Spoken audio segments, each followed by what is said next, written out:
Good afternoon. I'm excited to be here. My name's Adam Hughes. I'm the Director of Marketing and Government Affairs for Grant Thornton. I am very excited to introduce you to our panelists and have a great discussion. I said on a prep call with them the other day that I'm slightly intimidated, and I'm really never intimidated, but slightly intimidated because all of them are far more accomplished than I am. I speak IT, I don't really do it, so please forgive me for any omissions or errors in my moderating. So I'm going to do a quick intro. I'd like to get each of the panelists to give you a brief overview of what they're currently working on. And then we're going to run through some questions, and we'll have time for you all to ask questions as well. If you have a question that's related to what they're saying, you don't have to wait till the end. Just raise your hand. We'll get going so that we can have it be a little more interactive. So I'm going to start on your left with Joel. Joel Minton is not at the top of my list because I didn't do this in the correct order. He's the director of the Login.gov project at the U.S. Digital Service. Login.gov, for those of you who don't know, is seeking to create a single identity platform for Americans, providing authentication and identity proofing capabilities in a centralized place in order to maximize security, usability, interoperability, and privacy. Before USDS, Joel brought his expertise in e-commerce, data engineering, security, and consumer identity to a variety of tech positions, most recently at Intuit and eBay. On Joel's left is Kristen Honey. Kristen is a senior policy analyst at the Office of the Federal Chief Information Officer at OMB. She's working on open data policy and open government issues. Before OMB, she worked as a policy advisor at OSTP, the Office of Science and Technology Policy, in the Executive Office of the President, where she worked on open data and a variety of other presidential initiatives. I actually spent a little bit of time on Kristen's LinkedIn page this morning, and this is where part of my apprehension about moderating this panel came from. She has a PhD in environmental sciences.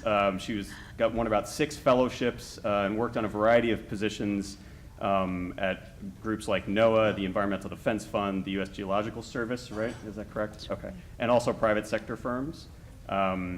So she's very accomplished and successful, unlike me. I'm intimidated now, too.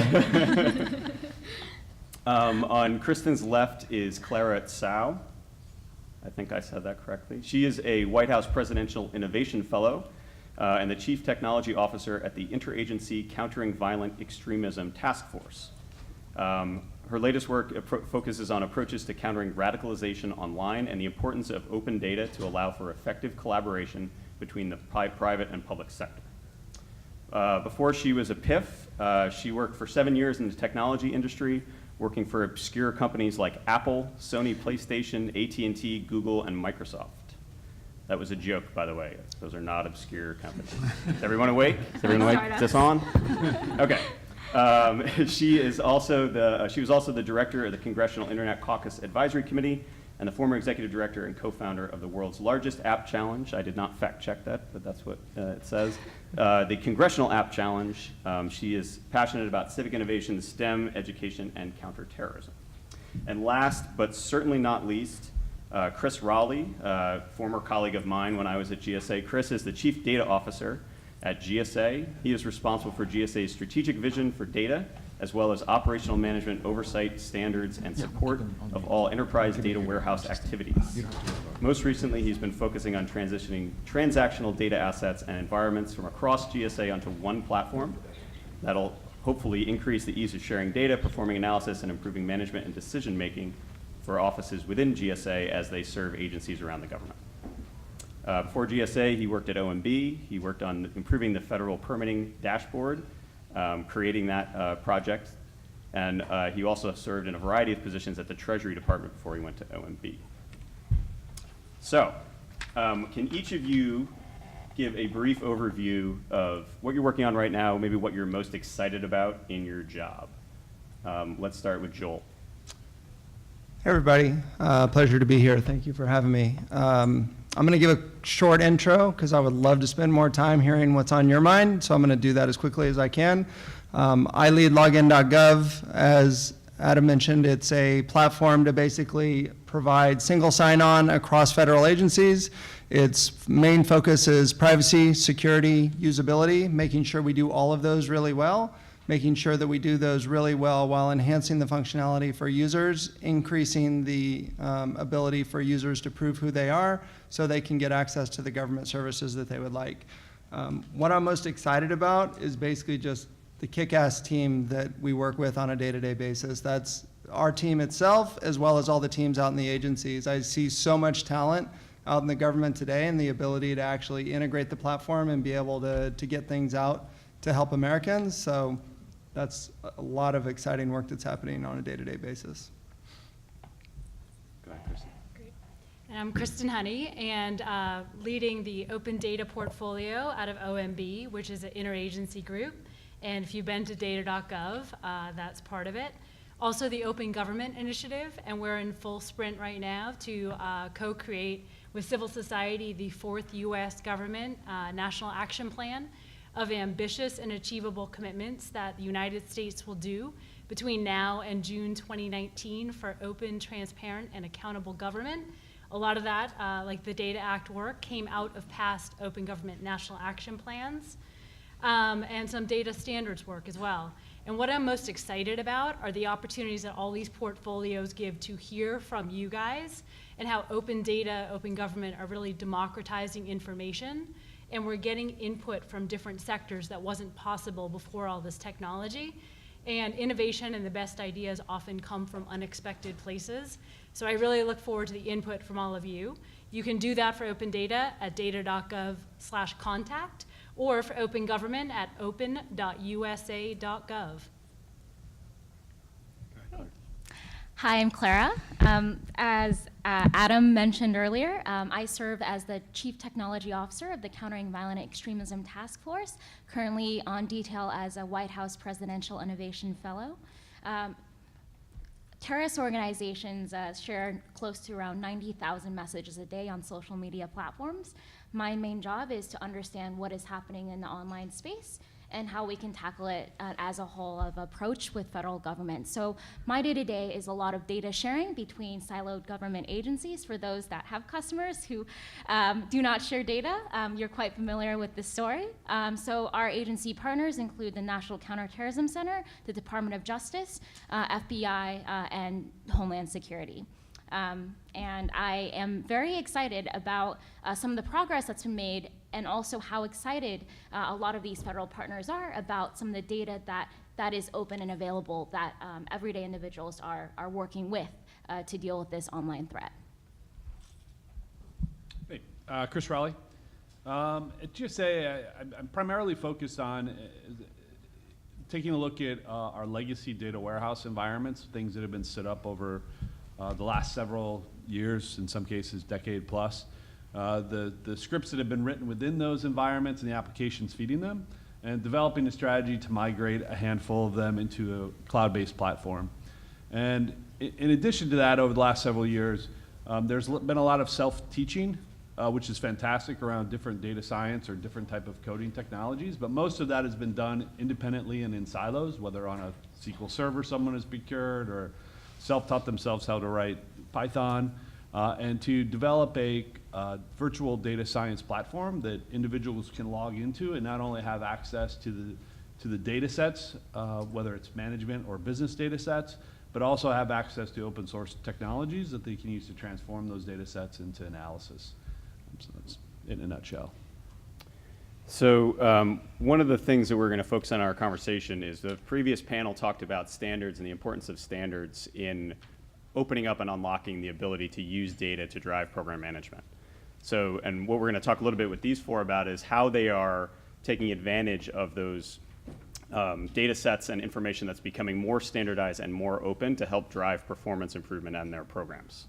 So I think my first question is, each of you, I think in some way, using different language, touched on the concept of silos. So talk for a little bit about the four of your work. How does it overlap? Does it overlap? And if it does, how are you trying to leverage those kind of intersections of what you're trying to accomplish in your particular roles? So I can cover it at a high level. Login.gov is probably very different than a lot of the other open data initiatives that you see out there. I mean, the whole definition of login means that you don't want your data to be shared with everybody. You want to be able to own it. And we believe very strongly in that the user owns their data, and they're the ones who can basically steward it and allow it to be shared with multiple agencies. Now, that being said, if a user does decide that they want to have access to other agencies' functionality, then they need to be able to share that identity with those agencies. And that's where we start to get into a lot more data sharing and start to say, with the user's consent, they want to be able to log into those agencies and receive those government services. And that's really the balance we're trying to take there, is make sure that we can have the privacy and the security while at the same time allowing the users to get the functionality that they need. And from the OMB perspective, we often lean heavily on our GSA counterparts. GSA helps lead interagencies of communities of practice. So if you go to digitalgov.gov/communities, you'll see a lot of these. Open data is one of them, emerging technologies, so blockchain, a lot of that is another one. There's innovation like crowdsourcing citizen science. So GSA really helps us keep a pulse of what's happening with agencies. And then my favorite thing to figure out the overlap is to go do site visits, get out of our office and go on the ground and see where the action's happening. So I try to do that. And ultimately, I think it comes down to relationships, which goes back to what we heard in the last panel, that data has a soul. And I think all of us working in the space of data having a soul, decisions and all that are made on relationships, so taking the time for that. To piggyback off of Joel's project, we actually explored using Login.gov for a data analytics tool we were building. And if all of you guys have ever shipped a product in government, you'll know that depending on agencies, sometimes this process is easier or harder. At DHS, we use a manual called the 4300A, which is many pages long and many pages too many. And so a lot of times we piggyback off of existing services like Login.gov to accelerate the time it takes for us to deliver a product in an authority to operate. And so that's a lot of the usefulness of having certain processes being secured separately from independent of who that end customer is. Specifically in national security, it's very hard to convince stakeholders that data is served in a way that is credible and secure. And so a lot of existing government services allow us to do this very effectively. So Clara, you explored but didn't ultimately use Login.gov? Maybe that's a question for after the panel. Probably a question for after the panel. Kris, you going to add something? Yeah, I think the classic example here is when we reference a form like 4300A or 7600B. Like, does the federal government really have 7,000 forms? I guess we probably do. But it really gets back into the origination of data. It's a very valid point. The reason why we have so many silos is because we have many different applications that collect the exact same data, and we have many different forms that collect the exact same data. And I think, and all of those were developed over many, many years as agencies developed their own applications for that specific data set. And the terminologies within that data were created around the environments within those organizations. So if you're law enforcement, you're going to have different terminologies than if you're a group of accountants, even though you're probably collecting a lot of the same data in some cases. And I think one of the things with standards is trying to get away from the independent terminologies and understanding where there is common characteristics around data and identifying and being able to articulate and track those in a way that meets horizontal needs as well as vertical needs. So very specific vertical functions can maintain those terminologies, but they can be very valid horizontally across agencies. And I think that is one of the things when we talk about all of these forms, what are we doing within all of these forms and how can we, shrink those in a way that makes sense? I'm mostly just picturing this gigantic Yeah. book on Clara's desk that she has to flip open to some page to figure out how to sign up for her page email account. 7600. Yeah.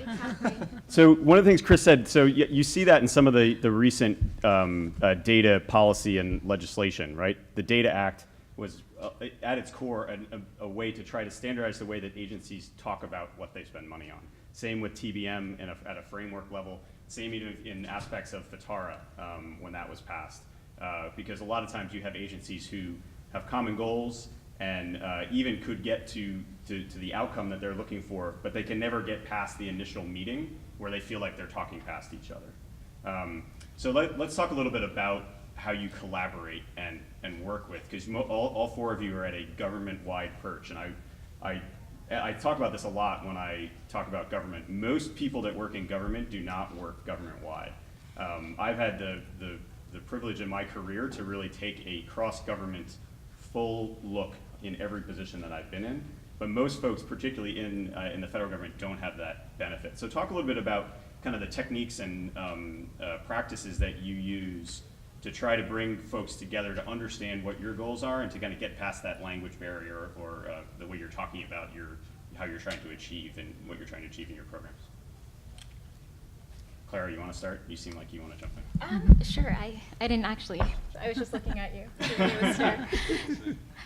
So I will say one thing. I think one of the hardest barriers to shipping any digital service in government really comes down to not only the technology and the ingredients of how to bake that pie, but also legal repercussions of what barriers are in place from a policy standpoint. And so I think that's really where there's been a lot of strength in an interdisciplinary, interagency approach, where you can look at multiple examples in different scenarios where a similar system has been shipped, and that becomes a very simple document you can hand to your lawyers and say, we've seen this done and done again. This is not, additional red tape that you have to understand. A lot of people get stuck in this initial first step because they don't have examples that they can look off to while they're building new systems. And so I think for me, that's been the most valuable is the unwarranted legal barriers that any product has to face and having very clear examples of where we can reference. Is that, it sounds like you're saying that's like a documentation issue, or are you talking more about actually developing relationships with folks at DHS is that about earning their trust, or is it about, making sure you're checking the box so they can go to whoever they need to get approval from and say, sure, this works, It's all both. there. I mean, credible messengers. So a lot of times it really is who you talk to or who you talk through to be able to credibly deliver what you want as an outcome. And so a lot of times it could be someone who's very policy heavy that is not a technologist trying to explain to our lawyers what exactly we're trying to build. Other times it could be someone that we can sit across the table and have a very easy conversation with. So, Joel, do you want to? Yeah, I have some pretty strong perspectives. I was going to say, for those that don't know, Login.gov is the 15th rebirth of a government-wide authentication platform. It used to be called FCCX, then it was F6, then it was, so I'm sure there's lots of cultural barriers to you coming in now and saying, no, really, this time we Really, figured this it time out. it's going to work. So to be clear, there's many different reasons why it didn't work in the past, and through no fault of the people that worked on it, they did a great job. There's just a lot of learnings that they gave to me. So when I came in, I tried to solve a lot of those. I'm not going to go into those today because I want to focus it more on how we bring agencies together. But at a high level, I think Kristen said it perfectly. It's about relationships, and it's about really going where the work is. It's going to the agencies, going in, looking them in the eye and say, what keeps you up at night? Like, what's hard for you? What's a problem for you? Like, so many times these folks have problems that you never even foresee. You might build a shared service that solves a certain problem, but that might not be what their biggest problem is. So I think really building that relationship and making sure you understand where their problems are, that's the first step. Second step is having great documentation, having great focus on continually iterating and making it easy for agencies to integrate with you. It's not easy to build a shared platform that works for 2 agencies. It's really hard to build a shared platform that works for dozens of agencies. And so having that great documentation helps that happen. And then third, last but not least, we have a dedicated integration team that their job is just to go out to the agencies and do this work. So I don't have folks who are building the platform and going out to agencies. I have certain folks that build the platform, and I have certain folks that are constantly solving agency needs. And in terms of breaking down silos and interagency work from the open data and open gov perspective, first, I think you said it as well, is that we're responsive and listen.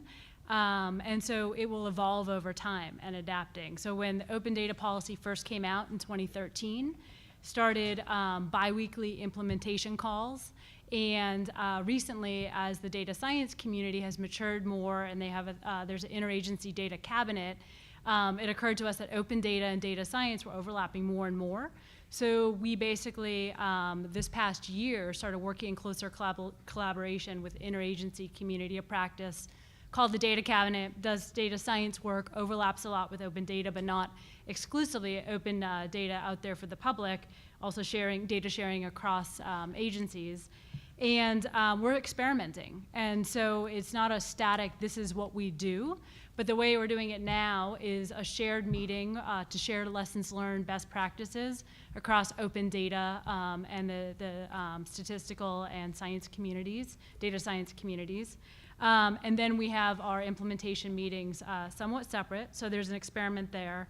And one other thing we tried in both open data and open government, and again, this was kind of learning by doing, was recognizing that the best practices, lessons learned, case studies don't always come from inside government.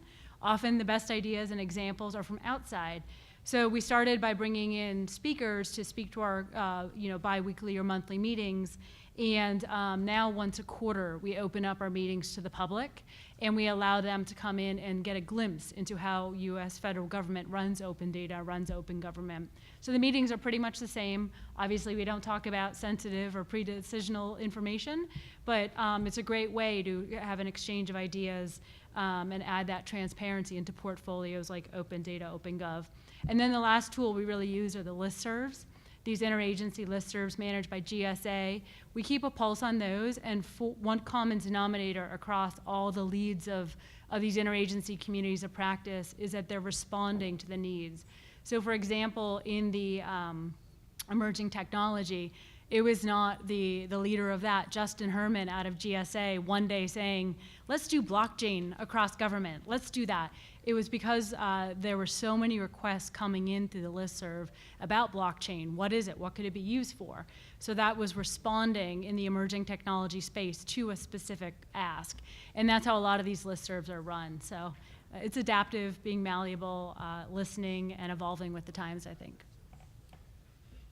So you all should be keeping in mind questions that you have too. If you have questions, I wasn't joking about not waiting till the end. Mm-hmm. Does anyone have a question they want to ask right now? Who wants to be brave? Nobody. Keep mulling. Yes. All right, so even though I work for government, I'm technically here on my day off because it doesn't apply directly.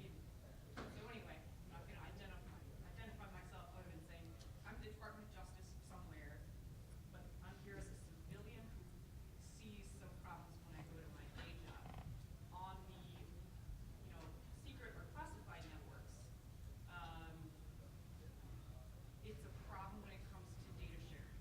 And we all shake hands and smile and say, oh, y'all smile and say, oh, yes, we should be sharing data, and here's my data on my website. But then there's 11 different levels of trying to log in. And I used to get wonderful data from a DoD service, and then DoD just upgraded their security, and now the entire Department of Justice can't get there because we don't have the right certificates on our card. So because DoD for this particular service said, hey, we're upgrading our PKI and this is great, well, you just slam the door on every other agency that's not with defense. So is Login.gov only staying on the open unclass side? Is anybody trying to help us? Because we're trying to keep America safe, and it's hard to do that when I can't touch data that I used to touch all the time. Yeah, it's a great question. I'm sure other people know a lot more about that specific area. I can just speak about the Login.gov side. We are squarely focused only on consumer identities. We found that the problems with government identities are very, very different than the problems with consumer identities, and so we decided not to tackle that problem. That's not to mean that it's not really important and somebody needs to tackle it, but we wanted to make sure that we could be squarely focused on helping end Americans. Does anybody want to talk about sharing classified data between agents? No. You stumped I them. will say it's a tough problem, and I'm sorry you're going through that. I'm here for therapy sessions if you would like. All right, other questions? Sorry that was an unsatisfying answer, but I think you hit. No, but I think that's kind of the purpose. That's the purpose of having sessions like these too, right? Is there's a host of problems within even a small subset of a topic like this topic. And even an accomplished panel of folks like this, there's still things that are we need someone else to come in and say, here's what we tried and it didn't work, or it did work and here's what we learned, right? So, yes, sir, in the back.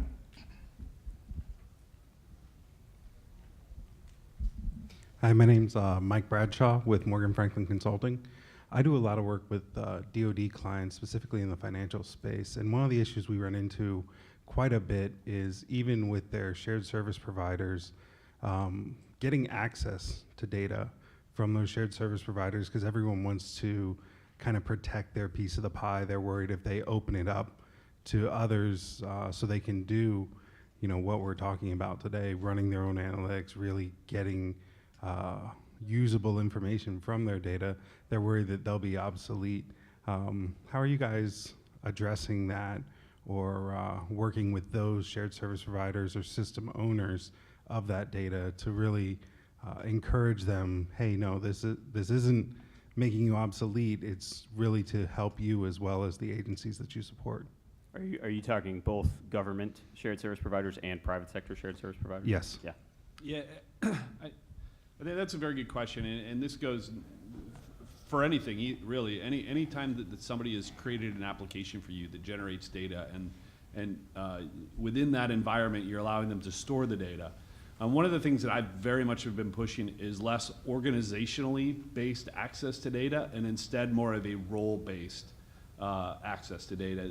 I mean, this can slip a little bit into the classified side, although I wouldn't talk too much about that. But if you come into an environment and rather than just saying, well, I work for HR, so I will have access to all HR data, and instead say my role is to do succession planning for an organization, and because of that, I have access to HR data, financial data, business line data, and all of that. That is really the approach to go to, but that is more of a cultural shift than a technology shift. And also within the shared service community to try to, and this is my perspective on that, is to lean heavily towards the shared service being the actual transaction element and not necessarily the data storage and management of that capability. Anyone else want to weigh in? I think that was a home run, Kris. Other questions? Yes, sir. Hi. Yeah. Okay, good. Sorry about that. My question is about the cultural shift you had just mentioned, Kris. I'm aware of your work. You do an amazing job in creating warehouse and creating environments where people can flourish and learn, whether it be business intelligence tools and some data science courses coming up soon. But cultural shift, the Australian gentleman who presented earlier said one way of getting stakeholders together is to invite them for a dinner and get their feedback. And unfortunately, the federal government, it's a little bit harder to do that. We don't have a way of doing that. I think you're underselling the challenge. So, in terms of getting stakeholders, whether they be and making that cultural shift, whether they be heads of agencies or GS7s or 9s, and training analysts to use tools and be open-minded about software and technology. How do you guys approach that issue from the federal government? I can jump in here. It's an ongoing issue, and I think tenacity and grit are very important for this. The other thing that we've been doing is engaging through different forums, so diversity.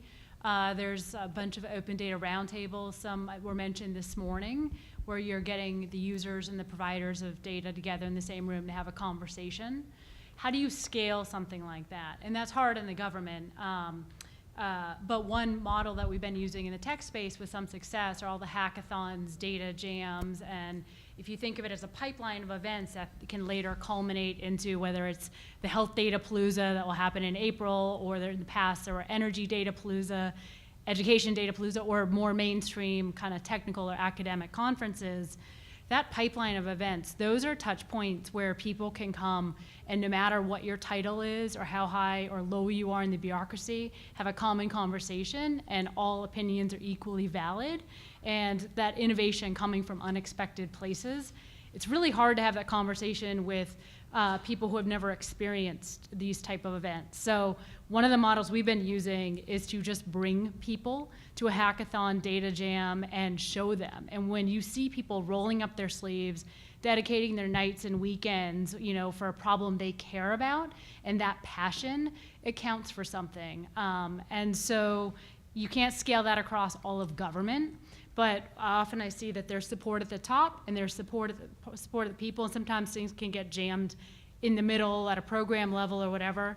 And so if you can figure out where the jams are and then invite them into this different solution or different context, it may not be as nice as a Australian government dinner sponsored thing, but we're allowed to do it.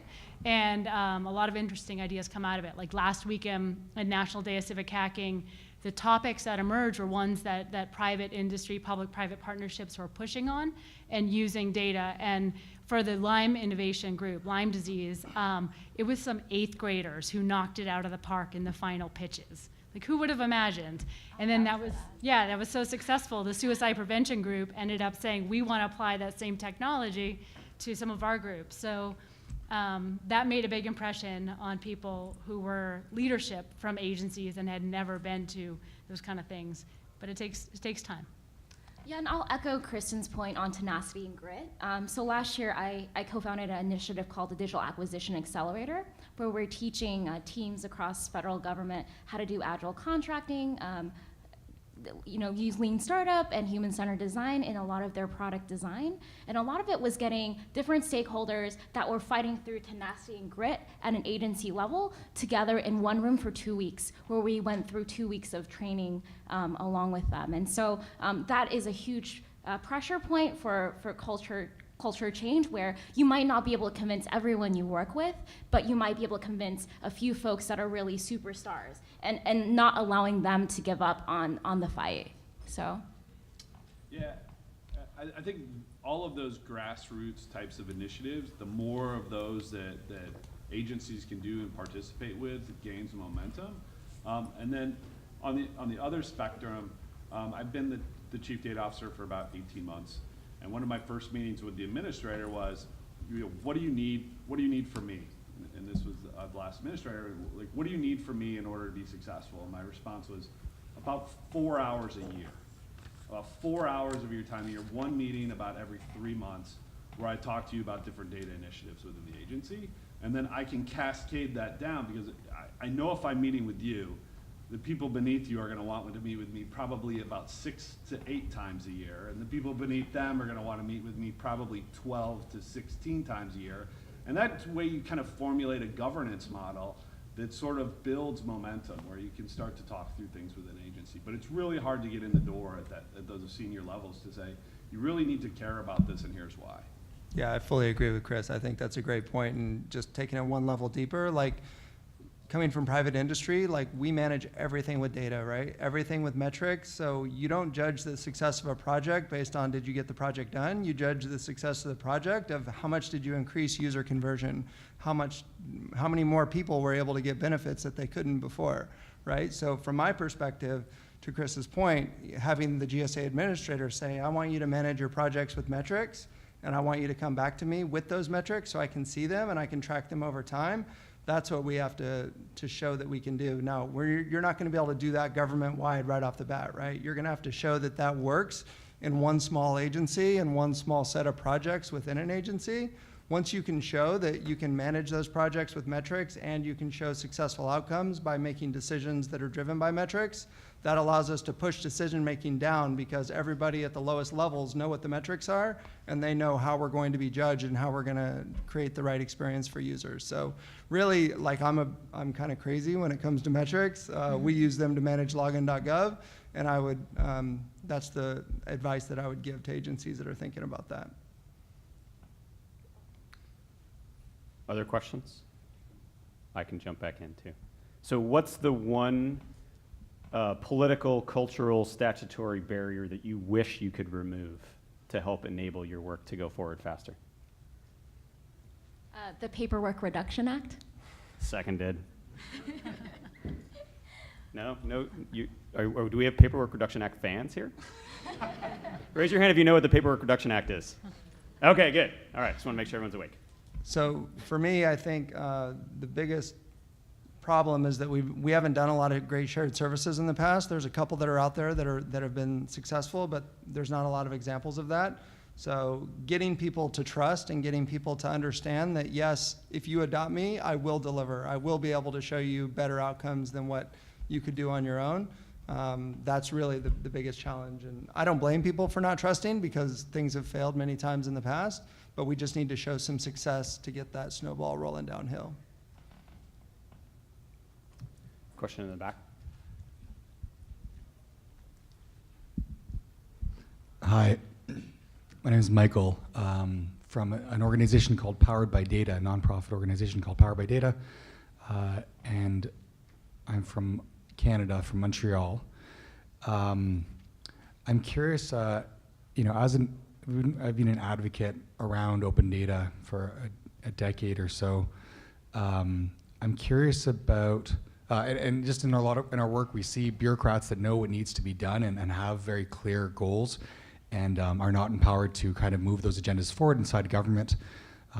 So a question that certainly have is, how can people on the outside help, and what is the most effective type of help to get from outside advocates? Obviously, you know, Hudson and the Data Foundation have been a great example of doing work here, but I'd just love to hear your thoughts on specifically what's useful to you. Well, one thing that Hudson's group does so well, and everyone here, is a true bipartisan approach, where it's like data-driven, common sense government, and we can all agree we want more efficient, accountable, better government. And I think that having all different perspectives in the room is incredibly valuable. So I think mentioning Hudson's group, that's what they've done from day one, is bring together different perspectives and have one common conversation. That being said, I mean, you have to look at everything as an ecosystem, and people have different roles to play. And across the whole system, you know, you need like streams on both ends to balance it out. But that bridge building across in the middle, and then turning it into pragmatic executional approaches, I think now there's a really unique opportunity with the support for IT modernization to turn that into data-driven government with a lot of the ideas we heard this morning. If you do the data collection automated and correctly, the regulatory burden, lots of reporting is much, much less, but you have much higher resolution. And then from that, hopefully the government will be providing high quality, machine readable, open data and build private and other services on top of it. So that's sort of the vision. And the reason I think we're all here today, and this has been a success, is because from early on, this was a discussion with everyone, and it transcended the party lines. So I would say there's a handful of chief data officers and chief digital officers or transformational officers in the federal government who are around this space.